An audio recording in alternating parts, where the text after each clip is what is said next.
Hey guys, so I'm a natural hairstylist based in New Orleans, Louisiana. I'm also a colorist and textured extension specialist. I am back to cause more unrest in the protective style and braids community.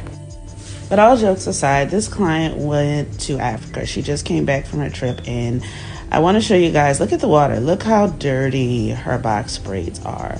This is one of the reasons I stress getting your box braids shampooed. Now, before the, oh, you might as well just take them out brigade comes on here, I just want you to know it is literally more work to take them out than it is to shampoo, condition, treat, and moisturize them.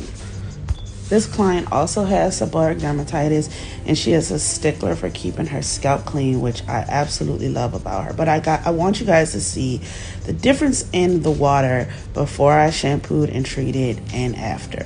Look at that. Look how clear the water is.